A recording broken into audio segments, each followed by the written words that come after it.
not blowing up is sort of like, task number 1 and 2 or whatever. I mean, I think this investment firm is going to just be betting on AGI, betting on AGI and superintelligence before the decade is out, taking that seriously, making the bets you would make, if you took that seriously. So, I think if that's wrong, firm is not going to do that well. 439. One hedge fund printed that number for the first half of 2026, 439% after fees. $20 billion built in under 2 years by a 24-year-old who got fired. And on July 30th, the Financial Times reported that same fund asking its own investors and its lenders for money. Both facts are true. This is the exhibit. April 2024, OpenAI fires a young researcher named Leopold Aschenbrenner. 2 months later, he publishes an essay called Situational Awareness. It argues artificial intelligence reaches human level by 2027. Silicon Valley reads it, Washington reads it, the founders of Stripe back it. The essay becomes a hedge fund. The fund becomes $20 billion. Now the clock starts running. 4 times a year, every large fund in America must show its hand. The next disclosure closes Friday, August 14th. Whatever he did inside this crash, what he sold, what he bought, what he could not hold, prints on that date. Because the last disclosure is the reason the internet got this story wrong. In May, it went viral as the biggest bet against artificial intelligence ever placed.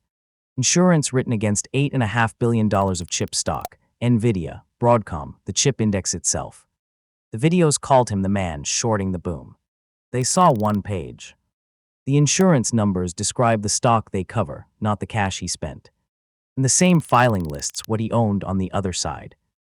Receipt 1, the book, both sides. SanDisk, the memory maker, $724 million. Bloom Energy, the power, $879 million. CoreWeave, the data centers, $556 million, and the Bitcoin miners Riot, CleanSpark, Core Scientific. Insurance over the giants, ownership of everything underneath them. Receipt 2, July.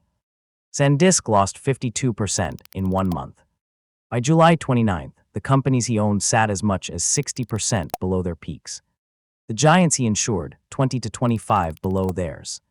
Over the same month, NVIDIA lost 5%. The crash came to the one floor of the building his insurance did not cover. And his letter concedes the swings hit hardest in Asia, where American filings show nothing at all. Receipt 3, 6 days, start to finish. July 24th, his letter calls the wreckage a buying opportunity and names the prize ahead, Anthropic going public. July 30th, the Financial Times, the fund is approaching investors and lenders for new money.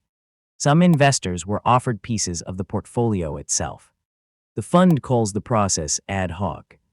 The tape calls it 6 days. July 30th afternoon, CNBC. The entire public book sold, longs and shorts, 1 block, 1 buyer. Borrowed money at the highs, as much as 4 to 1. The fund has not commented. So the record. Up 439% and asking for money. Both can be true when the money is borrowed. Borrowed money built the return. The return built the 20 billion. He knew the terms. Before the fund opened, he said not blowing up is task number 1 and 2. If the sale holds, he did not ride out the crash. He walked out. 1 essay, 1 fund, 1 question left. The next print, Friday, August 14th. Watch the tape.